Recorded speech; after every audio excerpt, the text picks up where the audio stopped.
Hello friends, एडूनामा में आपका स्वागत है।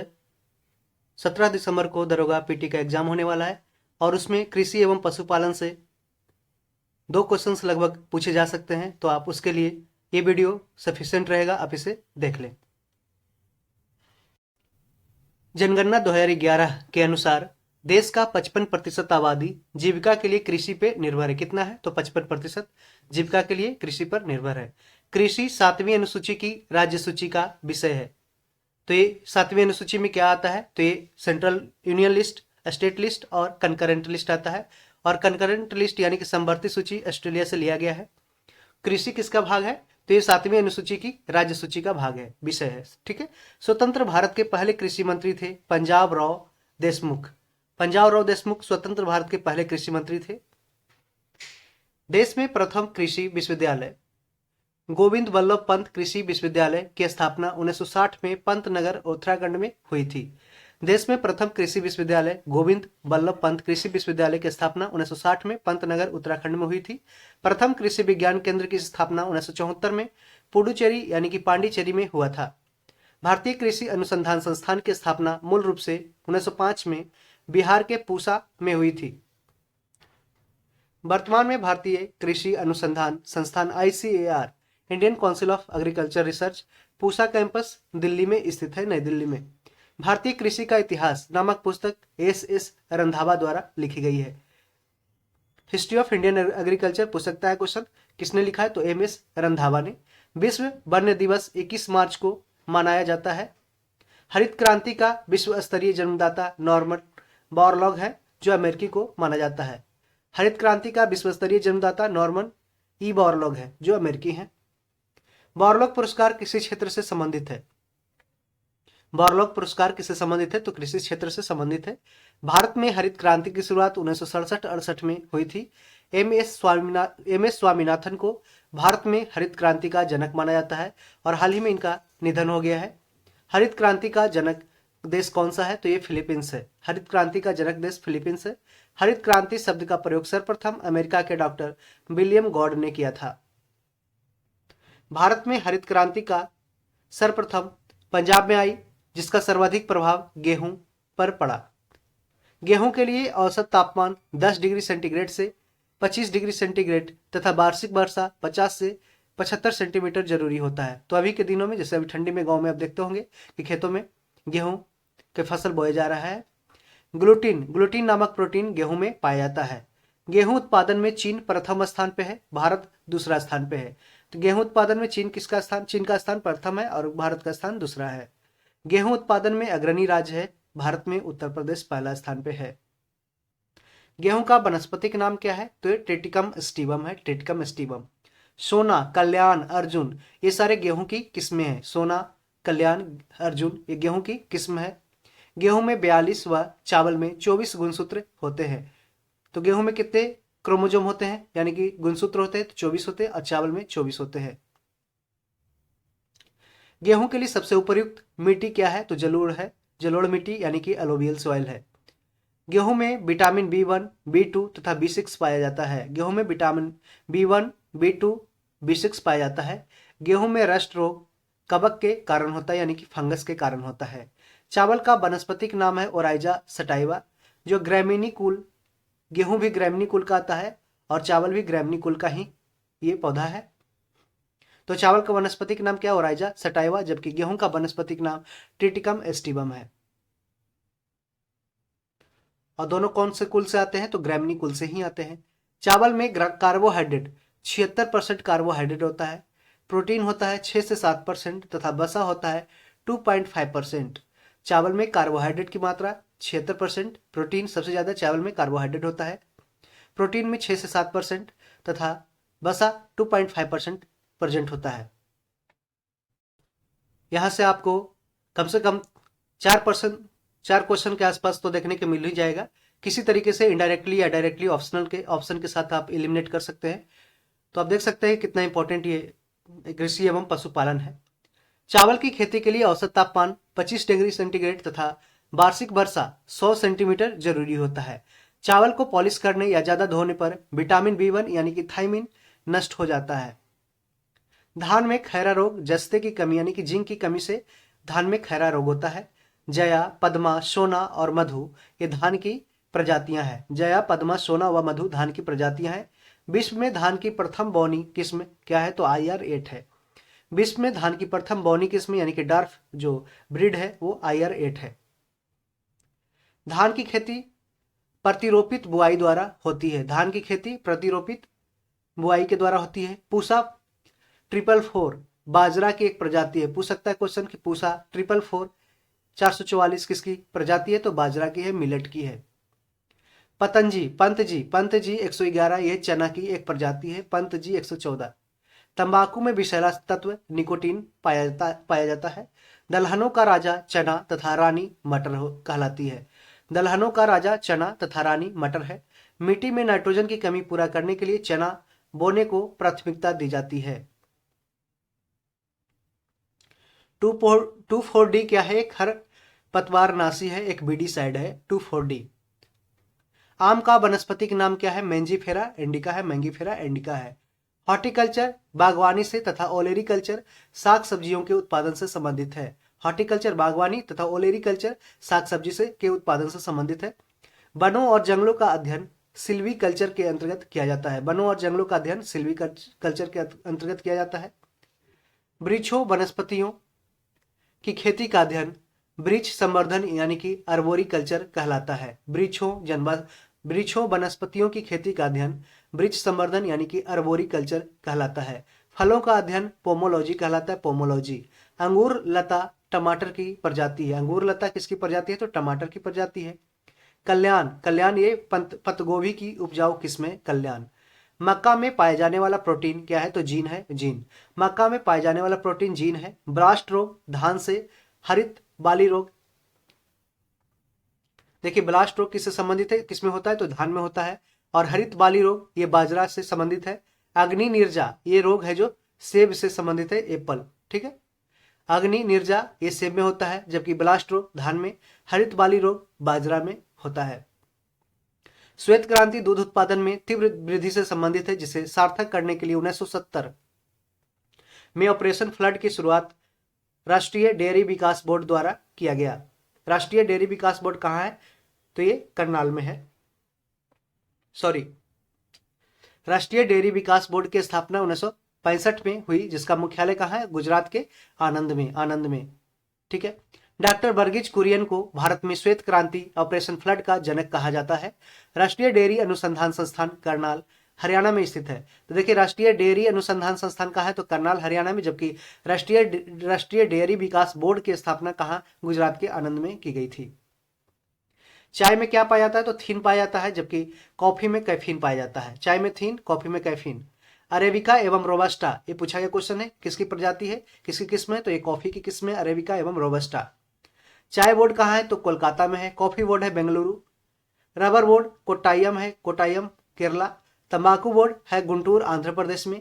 और कपास तथा जूट है जो एक रेशेदार फसल है, यानी कि फाइब्रस क्रॉप है। ठीक है, कपास तथा जूट को बोला जाता है गोल्डन फाइबर यानी कि सुनहरा रेशा। रबर बोर्ड कोट्टायम केरला, चाय board Kolkata, coffee board Bengaluru, तंबाकू बोर्ड गुंटूर और कपास और जूट रेशेदार फसल है। चाय में लाल रस्ट रोग हरे शैवाल यानी ग्रीन एल्गी के कारण होता है। चाय में लाल रस्ट रोग किसके कारण? हरे शैवाल के कारण होता है। चिपको आंदोलन वन संरक्षण आंदोलन की शुरुआत 1973 में उत्तराखंड के चमोली जिला से हुआ था। चिपको आंदोलन के प्रणेता है सुंदरलाल बहुगुणा। चिपको आंदोलन वन संरक्षण आंदोलन था, जिसकी शुरुआत 1973 में उत्तराखंड के चमोली जिला से हुआ था। चिपको आंदोलन के प्रणेता है सुंदरलाल बहुगुणा। रेशम के कीड़ों को कोकून कहा जाता है, जो शहतूत की पत्तियों का भोजन करता है। रेशम के कीड़ों को कोकून कहा जाता है, जो शहतूत की पत्तियों का भोजन करता है। जूट को प्रायः गोल्डन फाइबर यानी कि सुनहरा रेशा कहा जाता है। जूट उत्पादन में अग्रणी राज्य में पश्चिम बंगाल पहला स्थान पे आता है। चाय, कॉफी, गन्ना, कपास, तंबाकू, जूट, मूंगफली, रबर आदि ये नकदी फसल है यानी कि कैश क्रॉप है। इसको आप स्टोर करके नहीं रख सकते, डायरेक्ट खेत से बेच सकते हैं, इसे ही कैश क्रॉप कहते हैं और डायरेक्ट पैसा आप कमा सकते हैं। चाय, कॉफी, गन्ना, कपास, तंबाकू, जूट, मूंगफली, रबर आदि नकदी फसलें हैं। आलू एक प्रकार का क्या है? तो तना है, जड़ नहीं है। आलू का संबंध सोलेनेसी कुल से है। किससे संबंध है? आलू का संबंध सोलेनेसी कुल से है। आलू की उत्पत्ति पेरू, दक्षिण अमेरिकी देश पेरू में हुई है। ठीक है, आलू की उत्पत्ति कहाँ हुई? तो पेरू, दक्षिण अमेरिकी में हुई, देश में हुई है। ये पूछा जाता है क्वेश्चन, आलू में ब्लैक हार्ट रोग ऑक्सीजन की कमी के कारण होती है। ब्लैक हार्ट रोग देखे होंगे कि आलू है, उसके अंदर जब काटेंगे तो बीच बीच में काला निकल जाता है, तो उसका दिल है जो काला हो गया। नारियल रेशेदार फल का वनस्पतिक नाम है कोकस न्यूसीफेरा। पूछा गया क्वेश्चन है कि नारियल का वनस्पतिक नाम क्या है? तो कोकस माने कोकोनट, कोकस न्यूसीफेरा नाम रखा गया है और एक रेशेदार फल है। पौधों की वृद्धि के लिए 16 आवश्यक तत्व की आवश्यकता होती है। कितने? तो 16 माइक्रोन्यूट्रिएंट्स की आवश्यकता होती है। पौधों में वृद्धि मापने के लिए ऑक्जेनोमीटर तथा क्रेस्कोग्राफ का उपयोग किया जाता है। पौधों में वृद्धि मापने के लिए ऑक्जेनोमीटर तथा क्रेस्कोग्राफ का उपयोग किया जाता है। मलेरिया रोग के रोकथाम के लिए कारगर औषधि कुनैन सिनकोना की छाल से प्राप्त होता है। मलेरिया के रोकथाम के लिए कारगर औषधि कुनैन कहाँ से प्राप्त होता है? तो सिनकोना की छाल से प्राप्त होता है। दालचीनी जो होता है सूखा सूखा लकड़ी का होता है, वो पौधों के छाल से प्राप्त होता है दालचीनी। हल्दी तथा जूट ये तना से प्राप्त की जाती है। हल्दी जूट ये तना से प्राप्त की जाती है। लौंग पौधे के पुष्प कलिका से प्राप्त होता है। ये क्वेश्चन बीपीएससी में पूछा गया है कि लौंग है जो पौधे के किससे? तो पुष्प कलिका से प्राप्त होती है। कपास के रेशे पौधे के फल से प्राप्त होती है। कपास के रेशे, कॉटन फाइबर कहाँ से? पौधे के फल से प्राप्त होता है। कपास अनुसंधान संस्थान ये कहाँ पे है? महाराष्ट्र की राजधानी मुंबई में कपास अनुसंधान संस्थान है। गुलाबी कीट कपास से संबंधित है। गुलाबी कीट किससे संबंधित है? कपास से संबंधित है। और गांधी कीट ये धान से संबंधित है, धान से। गुलाबी कीट कपास से, जबकि गांधी कीट धान से संबंधित है। मशरूम एक फंजाई है, एक फंगाई है। ठीक है। सबसे ज्यादा प्रोटीन सोयाबीन में 46% में पाया जाता है, जिसकी उत्पत्ति चीन में हुई है। सबसे ज्यादा प्रोटीन किसमें? सोयाबीन में 46% पाया जाता है, जिसकी उत्पत्ति चीन में हुई है। एशियाई सब्जी अनुसंधान केंद्र कहाँ पे? ताइवान में, जबकि धान का अंतर्राष्ट्रीय शोध संस्थान मनीला फिलीपींस में स्थित है। एशियाई सब्जी अनुसंधान केंद्र कहाँ पे? ताइवान में स्थित है, जबकि धान का अंतर्राष्ट्रीय शोध संस्थान मनीला फिलीपींस में स्थित है। केंद्रीय चावल शोध संस्थान कटक ओडिशा में तथा केंद्रीय तंबाकू शोध संस्थान राजमुंदरी आंध्र प्रदेश में स्थित है। केंद्रीय चावल शोध संस्थान कटक ओडिशा तथा केंद्रीय तंबाकू शोध संस्थान राजमुंदरी आंध्र प्रदेश में स्थित है। राष्ट्रीय कृषि वानिकी अनुसंधान केंद्र झांसी उत्तर प्रदेश में स्थित है। राष्ट्रीय कृषि वानिकी अनुसंधान केंद्र कहाँ? तो झांसी उत्तर प्रदेश में स्थित है। भारत में सिंचाई कुओं और नलकूपों से की जाती है। टीका रोग किससे संबंधित है? तो ये मूंगफली से संबंधित है टीका रोग। बंची टॉप रोग केला से संबंधित है। अल्फांसो एवं आम्रपाली ये आम की प्रजाति अल्फांसो एवं आम्रपाली। आम्रपाली दशहरी नीलम का संकरण है, इनके हाइब्रिड है। ठीक है, आम्रपाली एक आम है जो दशहरी नीलम का संकरण है। ट्रिटिकेल ये गेहूं राई तथा पोमैटो यानी कि टोमटैटो आलू टमाटर का संकरण क्रॉस है। ट्रिटिकेल ये गेहूं राई का हाइब्रिड है तथा टोमेटो और पोटैटो यानी कि पोटैटो और टोमेटो को मिला करके पोमैटो बना दिया गया। ठीक है, ये संस्करण है, हाइब्रिड है। ट्रिटिकेल की उत्पत्ति स्वीडन में हुई है, यानी कि सरसों राय। ट्रिटिकेल की जो हाइब्रिड है उसकी उत्पत्ति कहाँ? स्वीडन में हुई है। सर्वप्रथम कपास का संकर बीज तैयार करने वाला देश भारत ही है। तो सर्वप्रथम जो बीटी कॉटन बनाता है, हाइब्रिड कॉटन, बीटी कॉटन, ये सर्वप्रथम भारत ही बनाया है। गन्ना का लाल सड़न रोग रेड रॉट यानी कि गन्ना आप देखते होंगे जब उसके अंदर बीच में उसके तना पे लाल लाल ये धब्बा आ जाता है तो उसको गन्ना का लाल सड़न रोग बोलते हैं, जिसे रेड डॉट बोलते हैं। ये फफूंदी के कारण, जबकि मटर का मार्स रोग, मटर में मार्स रोग होता है, ये मैंगनीज की कमी के कारण होता है। गन्ना का लाल सड़न रोग रेड डॉट फफूंदी के कारण, जबकि मटर का मार्स रोग मैंगनीज की कमी के कारण होता है। नींबू में डाइवेक रोग, नींबू में डाइवेक होता है तथा लिटिल लीफ रोग कॉपर तत्व की कमी के कारण होता है। तो नींबू में डाइवेक तथा लिटिल लीफ यानी कि छोटी पत्तियां हो जाना, ये रोग कॉपर तत्व की कमी के कारण होता है। आम तथा बैंगन में लिटिल लीफ रोग जस्ता की कमी के कारण होता है। तो आम और बैंगन में जो छोटी पत्तियां हो जाती है वो जस्ता की कमी के कारण यानी कि जिंक की कमी के कारण हो जाता है। अंत्योदय कार्यक्रम की शुरुआत 1978 ईस्वी में राजस्थान सरकार द्वारा किया गया था।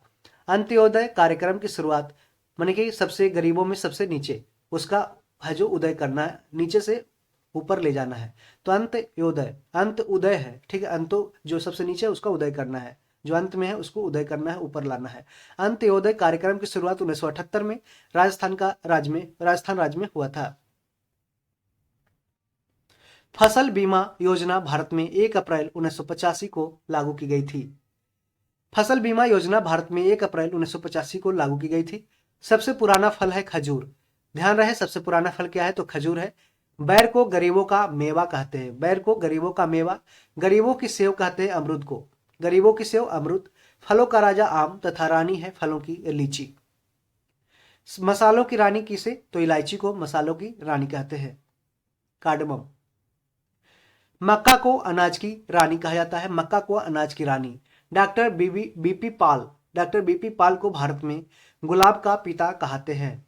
डॉक्टर बीपी पाल को भारत में गुलाब का पिता कहते हैं। भारतीय बागवानी अनुसंधान संस्थान बेंगलुरु कर्नाटक में तथा केंद्रीय औषधि शोध संस्थान लखनऊ उत्तर प्रदेश में स्थित है।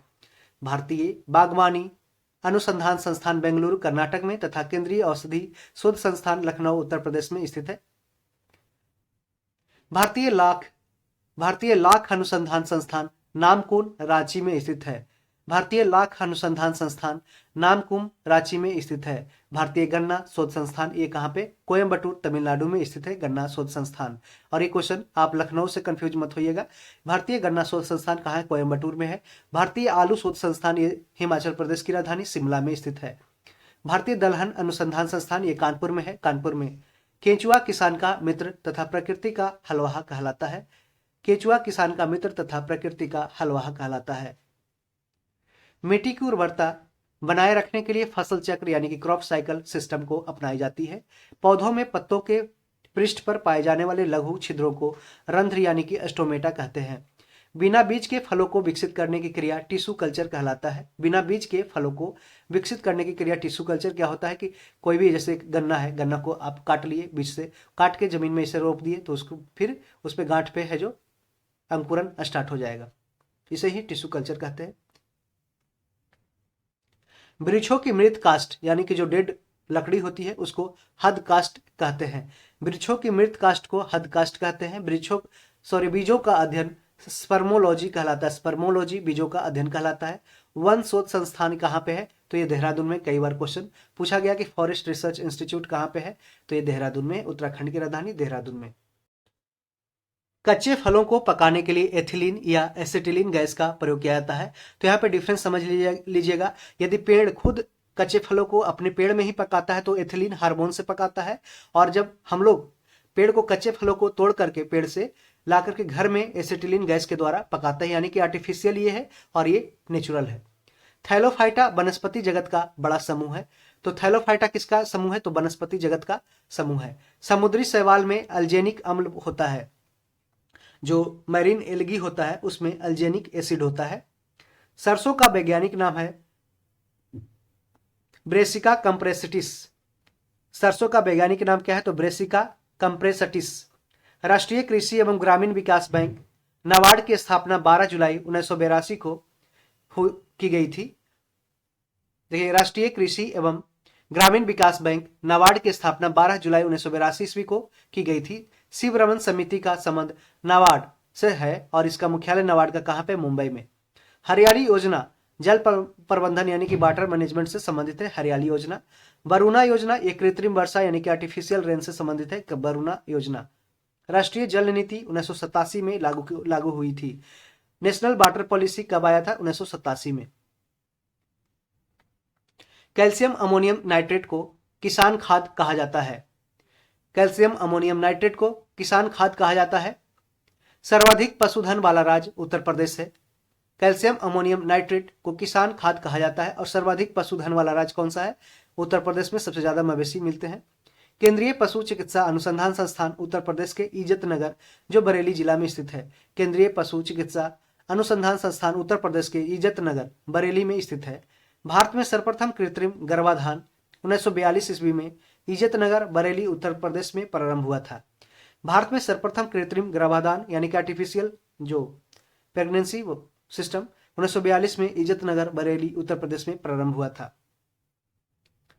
कृत्रिम गर्भाधान के लिए बैल के ब्री को द्रव नाइट्रोजन में यानी कि लिक्विड नाइट्रोजन में रखा जाता है। सर्वाधिक वसा रेंडियर के दूध में होता है। रेंडियर एक हिरन होता है, सर्वाधिक वसा उसी के दूध में होता है, रेंडियर के। पशुपालन एवं दुग्ध विज्ञान विभाग की स्थापना 1 फरवरी 1991 को हुआ था। पशुपालन एवं दुग्ध विज्ञान विभाग की स्थापना 1 फरवरी 1991 को हुआ था। केंद्रीय भैंस अनुसंधान संस्थान कहाँ है? हिसार हरियाणा में। जबकि केंद्रीय बकरी अनुसंधान संस्थान ये मखदूम उत्तर प्रदेश में स्थित है। तो ये ध्यान रखिएगा कि भैंस का अनुसंधान संस्थान केंद्रीय कहाँ पे? हिसार हरियाणा में। जबकि केंद्रीय बकरी अनुसंधान संस्थान मखदूम उत्तर प्रदेश में है। सर्वाधिक दूध देने वाली बकरी है जमुनापारी। डायरेक्ट पूछ सकता है क्वेश्चन कि जमुनापारी किस जानवर की प्रजाति है? तो ये बकरी की प्रजाति है। तथा भैंस की प्रजाति है मुर्रा, पूछा गया दरोगा पीटी में ही कि मुर्रा किसकी प्रजाति है? तो भैंस की प्रजाति है। भैंस का वैज्ञानिक नाम क्या है? तो बुवेलस बुवेलिस है। भैंस का वैज्ञानिक नाम है बुवेलस बुवेलिस। भैंस के दूध में वसा की मात्रा 7.2% होती है। भैंस के दूध में वसा की मात्रा 7.2% होती है। मेहसाना, सुरती, जाफराबादी, मुर्रा ये सारे भैंस की नस्लें हैं। मेहसाना, सुरती, जाफराबादी ये भैंस की नस्लें हैं और मुर्रा भी। भारतीय गायों को टी कप काऊ जबकि बकरी को गरीबों की गाय कहा जाता है। भारतीय गायों को टी कप काऊ जबकि बकरी को गरीबों की गाय कहा जाता है। गरीब की कामधेनु बकरी को कहा जाता है। गरीब की कामधेनु बकरी को कहा जाता है। बकरी का वैज्ञानिक नाम कैपरा हिरकस है। बकरी का वैज्ञानिक नाम क्या है? कैपरा हिरकस। सानेन नस्ल ये स्विट्जरलैंड की बकरी को विश्व की दूध की रानी कहा जाता है। सानेन नस्ल जो बकरी की है वो स्विट्जरलैंड में पाई जाती है। इसको विश्व की दूध की रानी कहा जाता है। एंग्लो नूबियन ये बकरी को जर्सी कहा जाता है। एंग्लो नूबियन बकरी को जर्सी कहा जाता है। एंग्लो नूबियन बकरी को जर्सी कहा जाता है। गाय का वैज्ञानिक नाम है बॉस इंडिकस। गाय का वैज्ञानिक नाम क्या है? Bos indicus. गायों की सबसे अच्छी नस्ल है कांक्रेज। कांक्रेज पूछ सकता है कि किसकी प्रजाति है, किसकी नस्ल है? तो ये गाय की नस्ल है, सबसे अच्छी नस्ल है कांक्रेज। विश्व पशुपालन दिवस ये 4 अक्टूबर को मनाया जाता है। विश्व पशुपालन दिवस। अंगोरा ऊन खरगोश से तथा पश्मीना ऊन बकरी से प्राप्त होता है। ध्यान रहे अंगोरा ऊन किससे? तो ये खरगोश से और पश्मीना ऊन बकरी से प्राप्त होता है। देश भर में गाय की 32 तथा भैंस की 7 नस्लें जबकि बकरियों की 21 नस्लें पाई जाती है। गाय की 32 तथा भैंस की 7 नस्लें जबकि बकरियों की 21 नस्लें पाई जाती है पूरे देश में। बच्चों वाली गाय को डैम कहते हैं। बच्चों वाली गाय को क्या कहते हैं? तो डैम कहते हैं। भैंसों की गर्भावधि 310 दिन होती है। बकरी का 150 दिन तथा ऊंट का 365 से 400 दिन होती है। भैंसों की गर्भावधि होती है 310 दिन, बकरी का 150 दिन, ऊंट का 365 से 400 दिन होता है। एंथ्रैक्स रोग गाय तथा भैंसों में दोनों में होता है। एंथ्रैक्स रोग गाय तथा भैंसों में दोनों में होता है। रानीखेत जो रोग होता है ये वायरस से फैलता है। ये मुर्गियों यानी कि पोल्ट्री की एक वायरस न्यूकैसल रोग विषाणु जनित रोग है। रानीखेत मुर्गियों पोल्ट्री की एक वायरस न्यूकैसल रोग विषाणु जनित रोग है। मुर्गी का वैज्ञानिक नाम क्या है? तो गैलस डोमेस्टिकस है। गैलस डोमेस्टिकस ये मुर्गी का वैज्ञानिक नाम है। मुर्गी के अंडे का औसत भार क्या होता है? तो 55 ग्राम होता है। मुर्गी के अंडे का औसत भार 55 ग्राम होता है। मुर्गी के अंडे में प्रोटीन होता है 12%। सारंग ये मधुमक्खी की नस्ल है। सारंगी बजाते हुए मधुमक्खी आता है, इस तरीके से याद रखिए। मधुमक्खी किसका है? सारंग का नस्ल है। मधुमक्खी की मध में शर्करा कितनी होती है? शुगर कितनी होती है? 78% होती है। मधुमक्खी की मध में शर्करा 78% होती है, जितना नाइट्रोजन वायुमंडल में होता है। भेड़ का वैज्ञानिक नाम है ओबिस एरिज। ओबिस एरिज भेड़ का वैज्ञानिक नाम है। भेड़ का गर्भकाल लगभग 150 दिन का होता है। भेड़ का गर्भकाल कितना होता है? भेड़ और बकरी का गर्भकाल लगभग सेम होता है, 150 दिन। सबसे पहला क्लोन्ड स्तनधारी क्या है? तो डॉली भेड़ है। सबसे पहला जो क्लोन किया गया था स्तनधारी वो डॉली भेड़ है। सर्वाधिक भेड़ें ऑस्ट्रेलिया में पाई जाती है और कंगारू भी ऑस्ट्रेलिया में। सबसे ज्यादा ऊन प्रदान करने वाली भेड़ मैरिनो भेड़ है। सबसे ज्यादा जो ऊन प्रदान करती है वो कौन सी भेड़ है? तो मैरिनो। ध्यान रहे मैरिनो किसकी प्रजाति है? ये भेड़ की प्रजाति है। क्वेश्चन पूछ सकता है। कुत्ता का वैज्ञानिक नाम क्या है? तो केनिस फैमिलियरीज है। केनिस फैमिलियरीज ये कुत्ता का वैज्ञानिक नाम है। कुत्ता में गुणसूत्रों की संख्या 78 होती है, यानी कि 39 जोड़े गुणसूत्र होते हैं कुत्ता में, जबकि मानव में 23 जोड़े होते हैं, 46 गुणसूत्र की संख्या टोटल 46 होते हैं। बकरी का मांस चेवन या मटन, गाय का मांस बीफ, हिरन का मांस वेनिसन कहलाता है। तो बकरी का मांस जो होता है उसको चेवन या मटन कहते हैं, गाय का मांस को बीफ कहते हैं, हिरन का मांस को बेनिसन कहलाता है। ठीक है, सुअर का मांस पोर्क कहलाता है। टोमबर्थ बर्कशायर ये सुअर की एक नस्ल है। तो डायरेक्ट पूछ सकता है टोमबर्थ और बर्कशायर किसकी नस्ल है, तो ये सुअर की एक नस्ल है। मांस उत्पादन के लिए पाले जाने वाले मुर्गियों को ब्रायलर्स कहा जाता है, ब्रॉयलर्स कहा जाता है। मांस उत्पादन के लिए पाए जाने वाले मुर्गियों को ब्रॉयलर्स कहा जाता है। सारंग, मूंगा, खैरा ये मधुमक्खी की नस्ल है। तो सारंग, मूंगा, खैरा ये किसकी नस्ल है, ये मधुमक्खी की नस्ल है। मादा में बच्चे पैदा होने के बाद का पहला दूध का स्राव क्या कहलाता है, तो खिस कराता है, यानी कि सेक्रेटम कहलाता है, सेक्रेटम।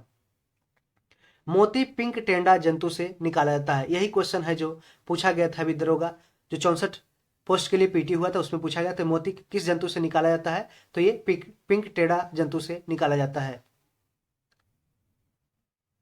पक्षियों का अध्ययन क्या कहलाता है, ऑर्निथोलॉजी, तथा कीटों का अध्ययन एंटोमोलॉजी कहलाता है, एंटोमोलॉजी। पक्षियों का अध्ययन ऑर्निथोलॉजी तथा कीटों का अध्ययन एंटोमोलॉजी। अमरबेल एक कस्कुटा ये पूर्ण तना परजीवी है, पूर्ण तना परजीवी है। कौन, अमरबेल कस्कुटा। जीव जातियों के नामकरण व वर्गीकरण का अध्ययन टेक्सोनोमी कहलाता है, टेक्सोनोमी। और father of taxonomy Carlos Linnaeus है। स्तनधारियों में सबसे बड़ी आंख होती है किसकी, तो हिरन की सबसे बड़ी आंख होती है। तथा जंतुओं में शुतुरमुर्ग ऑस्ट्रिच का आंख सबसे बड़ा होता है। मच्छरों का समूह स्वार्म कहलाता है, स्वार्म। मच्छरों का समूह क्या कहलाता है, स्वार्म कहलाता है। मछलियों का अध्ययन कहलाता है इक्थियोलॉजी, इक्थियोलॉजी मछलियों का अध्ययन। तथा तितलियों का अध्ययन लेपिडेटेरियोलॉजी, लेपिडेटेरियोलॉजी कहलाता है तितलियों का अध्ययन। मछलियां पिसिज वर्ग में आती है, मछलियां किस में आती है, पिसिज वर्ग में, इसलिए पिसिकल्चर में हम लोग मछली का उत्पादन करते हैं। मछलियों में श्वसन है जो गलफड़ों द्वारा किया जाता है, गलफड़ों द्वारा मछलियों में श्वसन होता है। जबकि मानव में है जो ये लंग्स के द्वारा, फेफड़ा के द्वारा होता है। मछलियों में होने वाला सफेद रोग है प्रोटोजोआ के कारण होता है, मछलियों में होने वाला सफेद रोग प्रोटोजोआ के कारण होता है। मकड़ियों का अध्ययन एरिनियोलॉजी कहलाता है, एरिनियोलॉजी कहलाता है मकड़ियों का अध्ययन। अंडा का बाहरी खोल तथा शंख कैल्शियम कार्बोनेट का बना होता है। अंडा का बाहरी खोल किसका बना होता है, तो ये कैल्शियम कार्बोनेट का बना होता है, CaCO3 का, किसका, CaCO3 का। तो इस छोटे से वीडियो में आधा घंटा के अंदर हमने आपको कृषि एवं पशुपालन से पूछे जाने वाले सारे वन लाइनर्स हमने कंप्लीट कर लिया है। तो आशा करते हैं कि इस छोटे से वीडियो से लगभग 4 से 5 क्वेश्चन तो आपको देखने को मिल ही सकते हैं। तो इसके लिए आप पूरी तरीके से इसको वीडियो को देख लें और दोस्तों में इसे शेयर कर दें ताकि उसका भी कुछ भला हो जाए। ठीक है, SPD का हम लोग ऑलरेडी बायो और केमिस्ट्री का वीडियो अपलोड कर दिया है, उसके जाकर प्लेलिस्ट में मौजूद है, आप उसे जाकर देख लें। Thank you, all the best.